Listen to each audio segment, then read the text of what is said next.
Welcome to Redefining Balance for Working Moms podcast, where we believe life balance is possible. Yes, even for you. You might just have to redefine what it looks like for yourself.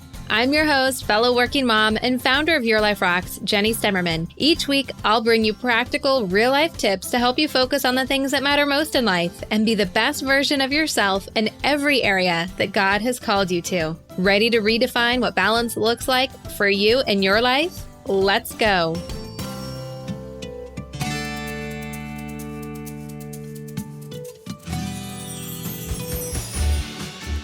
Hey there, I am so glad that you're here to hang out with me today. Can you believe we're on week 5 of our summer refresh? Now, this is a 7-week series, so after today, there's just 2 more weeks.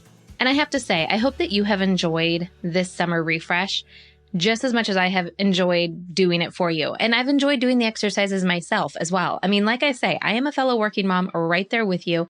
And doing these weekly exercises have really helped me. And I think the coolest thing about it is seeing in our community, everyone sharing what it is that they're getting out of this refresh, because we're all in different places in life. We have different kids at different stages. We do different things in our careers. And life is just, a little bit different. The things that God is speaking to us is very different. But it's interesting to see how even though we all are doing the same exercises, we are getting so much out of it that's personalized exactly to where we are. And I love seeing that God can use things like this series in those kind of ways, just to open up new opportunities and new way of seeing things for everybody. I think it's just so very cool. So I hope that you keep sharing over in our community, because I love seeing all of your posts. I love seeing your feedback on the episodes that have really meant the most to you, and the challenges and really what you're getting out of it and the results that it's giving to your life. Now, today is a little bit more action oriented. So the last couple of weeks have been a little bit more where, you're thinking about things and then applying them to your life. And this episode is going to be a bit different. So if you are all about the action, then this episode is certainly for you. Now, here at Your Life Rocks, if you are newer to the show, we generally talk about 8 different areas of life. So we might have a guest expert on that's talking about how to better be a wife or a mom, or to help our kids through challenging times, or maybe focus in on our health or our home, our finances, friendship, our careers, all of these things, right? And honestly, when we're talking about home, we talk a lot about decluttering because, well, it's an issue. I think we all have areas of our houses that we wish were a little bit less decluttered. Now, this is not necessarily a declutter episode. However, you've probably already seen the title, and it's all about cleaning it up. Now, of course, all of the steps and everything that we talk about in this episode, you will be able to find in our free app. It is called Your Life Rocks, and you can find it right in your app store. In fact, even while you're listening to this podcast, if you don't yet have the app downloaded, go and download it from the app store. That way you have it and you can access all of the resources we're talking about in this episode and in all of the episodes of the series. Now, in there, you'll also get access to our free weekly success planning class, as well as the weekly success planning checklist that will really help you up-level your weekly prep. It's not just about food prep, you guys. It is really about setting yourself up for success. Now, if food prep is something that you want to get better at, you want to learn more about, then when you join our Life Balance membership in the month of July, your very first email you're going to get from me is a link to the workshop that we did on meal planning made simple, along with a workbook that will help you meal plan each and every single week as part of your weekly planning. And you can upgrade to Life Balance membership right inside the app, or you can go to lifebalancemembership.com to learn more. So for this episode, as we are talking about cleaning it up, this is not a complete overhaul, declutter your house, have a yard sale kind of an episode. I mean, if that's your thing and you're already neck deep into that, more power to you. But I want to remind you, this series is all about bringing more joy to your life, more joy. If cleaning everything up and decluttering is not an idea that brings you joy, which if you're like a lot of us, it probably doesn't, then that's a pretty good indication that that's not what this is about. But it is kind of. And here's the reason why. When we have a lot of clutter around us, whether it be at work, in our cars, at home, wherever it is, that's like an extra weight. It's a visual reminder of the things that are undone in our lives. Now, a while back, we had a great guest on, and she was talking about closing the loops. For example, if you are getting a glass of water, if you get out a glass from the cabinet, you fill it with water, you drink it, you have to finish the loop. Where are you going to put the glass? In the dishwasher? Are you going to wash it, put it back in the cabinet? It's got to finish the loop. And so many times we get overwhelmed when loops are unfinished in our lives. It could be mail that we opened up and left on the counter and we mean to do something else with it. We didn't close the loop. It could be dishes left in the sink that are unwashed and not put away. That's an unclosed loop. Same thing with laundry. And if you think about it, we're surrounded by these unclosed loops all of the time. And whether we're thinking about it or not thinking about it, it is subconsciously speaking to us and adding things to our to-do list that is already pretty full. And already we're not having a whole lot of time to get done the things that we need to get done. And the main issue with this is that we sometimes, most of the time, we get all or nothing thinking, meaning we have to completely tackle all of the mess around us, or we're not going to tackle any of the mess around us. Like it's almost like opening up a Pandora's box of cleaning that's going to overtake our weekend or overtake our day. And we already have so many other things that we have going on. I mean, it is summertime after all. And I don't know about you, but sometimes on my days off, I like to, relax, do something I enjoy doing. Now, I say that, but I actually really do enjoy throwing things away and cleaning up messes. It's like a de-stressor for me, but sometimes I just want to relax or do something fun with my kids or go camping. And that's what summer is all about, is being able to tap into the season to get the most from it. But I also don't want to leave all of this mess for fall because that's not going to be fun either, right? So today I'm going to walk you through the 3 steps of things that you can do to start to clean it up, to tackle some of this clutter so that you can really experience joy. Because again, it's hard to experience joy when we're looking around at all of the undone stuff that's causing us stress or making us feel like a failure or like we are not capable of keeping a clean spot. Are you ready? Okay. So step number 1, and this step is really important, you guys, because this step is what keeps it from being a takeover of we are decluttering the entire house, okay? Is I want you to just take an inventory of your spaces. And I say spaces because we don't all just be in one spot all day, right? We are at work, we're in our cars, we're in our homes, and even within our homes, we have different spaces that we occupy. So I want you to kind of play through your day, starting with your morning, and take an inventory of your spaces. So obviously you're waking up in your bed. So take that first inventory of your master bedroom, then your master bathroom, then your kitchen or wherever it is that you go next, and kind of go throughout your day and all of the spaces that you occupy. And as you're doing an inventory of these spaces, here's what I want you to think about. Number 1, does that space bring me joy? And maybe it does, and maybe it doesn't. And maybe if it doesn't, it has nothing to do with clutter or anything else. So we're not solving all of the world's problems, but this is just a barometer, right? That question, does it bring you joy?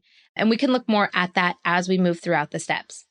The second question I want you to ask as you're doing an inventory of these spaces is, what is undone? Because again, it's that pressure of the undone that can steal our joy. And so often it is subconscious. We don't even realize it's happening. So do that inventory going throughout all of the spaces throughout your entire day, including your car, including your office space or where you're working, and really think through all of those spaces. Does this bring me joy? And what are the things that are undone? Now, for some of you out there, just this task, just number 1, is going to be a little overwhelming. Now, a few months ago in our monthly group coaching, we had done a workshop all about setting limits for ourselves so we can actually get past some of the blocks that we have. And if you're not yet familiar, in Life Balance membership, every single month we have a new workshop topic where we dive in and we learn new skills. You get worksheets so you can really apply it right into your life. And this particular month, this is what we were talking about, was these limits. And I think that it's important, even if you're not a Life Balance member, where you can go back and rewatch that workbook or rewatch that workshop, or you remember taking that workshop, you can still apply this idea of setting limits for yourself. Because if you think about things like a pendulum, right? Like a pendulum that swings from side to side to side to side. When you're looking at this exercise, for example, one side is going through it too fast and not really taking an inventory of your space. And the other side is overthinking everything and taking too long. And you'll know for yourself, kind of based on your personality and what else is going on, which side that pendulum is going to go to. Now, if you really want to see traction in your life, you need to find that happy medium with that pendulum. Because just going through the surface or completely ignoring the exercise altogether is not going to provide a benefit for you. Now, if the pendulum is swinging to the other side and it's going to take you, 2 weeks just to do step 1 of an inventory of your spaces because you're going through every little detail, well, that's not going to really benefit you either, right? So you have to find that happy medium to be able to set those limits for yourself. So maybe for you, that limit is simply the joy question is yes or no, and we don't dive into it any deeper than that. And then the question number 2, what are the things undone? You limit yourself to 3. What are the 3 things that are undone in this space? Now, for others of you, it might be 5 things. For some of you, it might be 1 thing. What's the 1 thing that's undone in this space that I noticed right away? What's that most obvious thing? But you got to learn to start setting these limits for yourself in order to be able to successfully apply the things that you're learning and to move yourself forward in where you want to go in your life. So that's number 1. I know that's a really long-winded number 1. Again, you can get all of this inside the resources of the app completely and totally for free. All right. Number 2 is simple. So as you're asking yourself these questions, does it bring me joy? And what are the things that are undone? You can honestly do step number 2 as you're doing the inventory if you want to kind of double up on it and make it easy. Because number 2 is just simply to identify, do I have control over whether this brings me joy or not? Now, of course, the answer is always going to be yes, because we can control our own perspective, even if we can't control the environment that we're in. But really, this question is more about, can we control that environment? Because it could be like your workspace does not bring you joy because of where your office is located. I remember one time I got a new office, which was very exciting, and I was very happy to finally have an office space. An office had just opened up.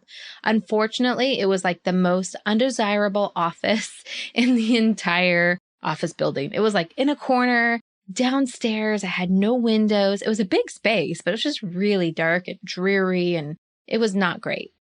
But it was the only office that was open. So did the space really give me joy? No, not really. But I could control the perspective that I had on the space and just be grateful for the fact that I had an office and knowing it was just temporary until we moved into our new building that the company was moving into. And then I had a great office. But the whole point here is that there are things that we can control and there's things we can't control. And sometimes we spin our wheels on things that we cannot control. Like it's really outside of our control other than our own perspective and our own thought process around it. And the goal is not to focus on those things, not to let those things eat up our energy, because they will eat up our energy because there's nothing we can do about it. So ask yourself, can I really control this environment? Yes or no? And anything that's a no, just kind of cross it off your list. Like don't scribble it out because you still might want to come back to it later and maybe take a little bit of a deeper dive on what you can actually do to affect those areas and pray about it. Ask the Holy Spirit to guide you in those things.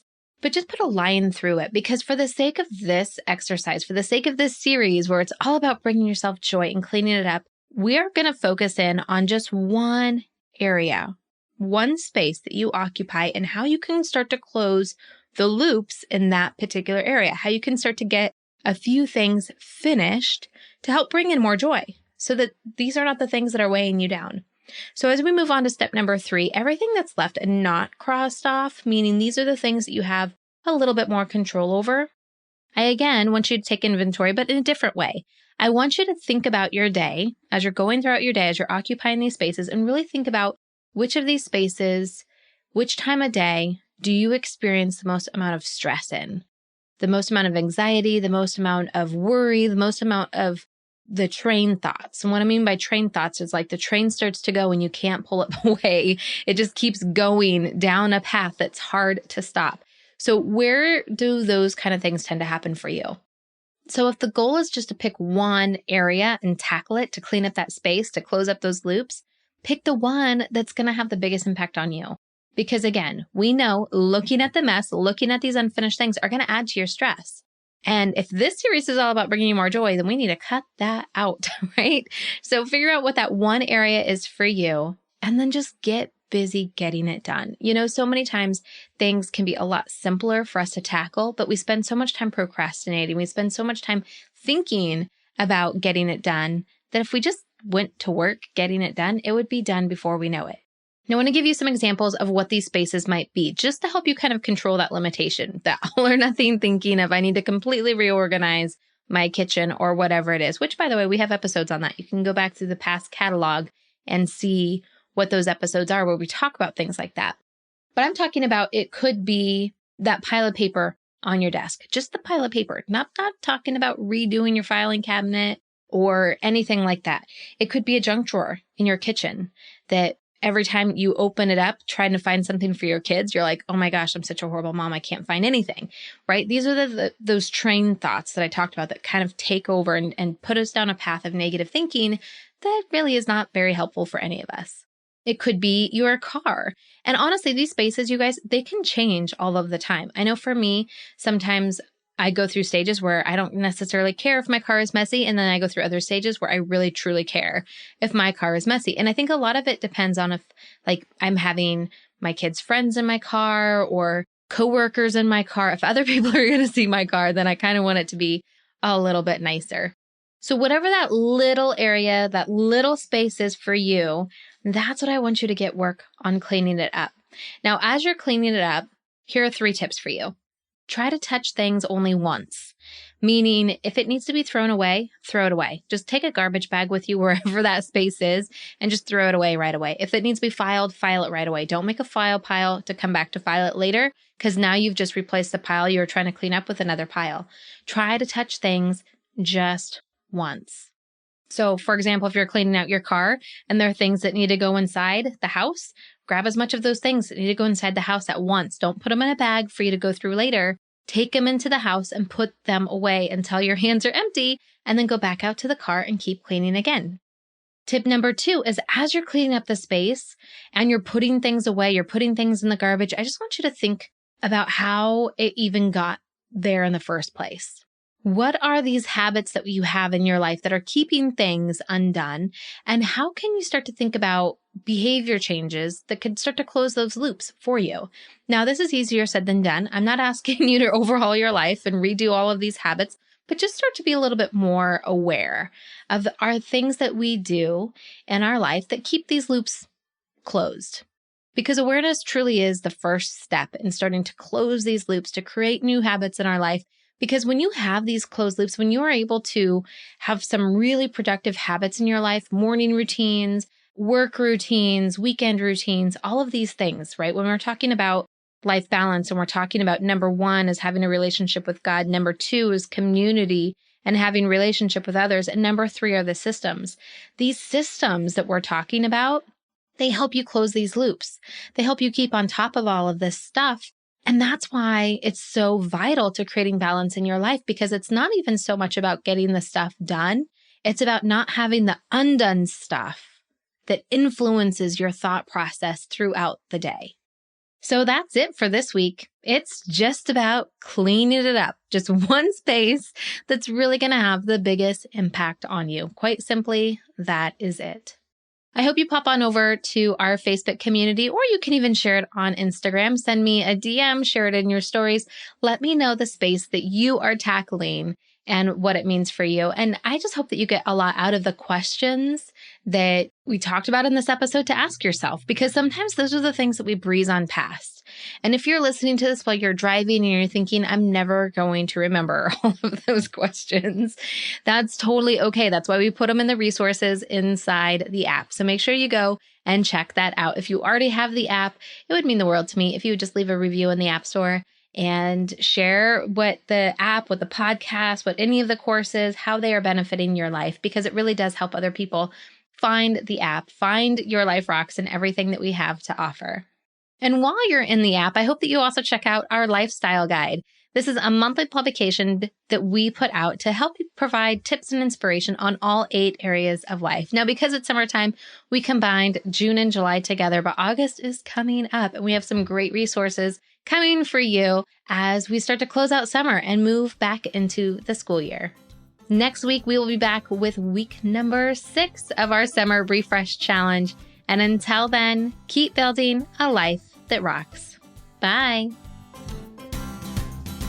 Hey, just because the episode's over doesn't mean we have to stop hanging out. head on over to Instagram and follow me there. You can find me at your.life.rocks. Or if you're more of a Facebook kind of girl, join our community of working Christian moms just like you. You can search Your Life Rocks over on Facebook and connect with us there. And if you're ready to truly create lasting balance and get results in your life, maybe it's time for you to join Life Balance Membership. Download the Your Life Rocks app in iTunes or in Google Play. You can upgrade to the membership right inside the app. And if you're looking for more resources to help you create more balance, head on over to yourliferocks.com.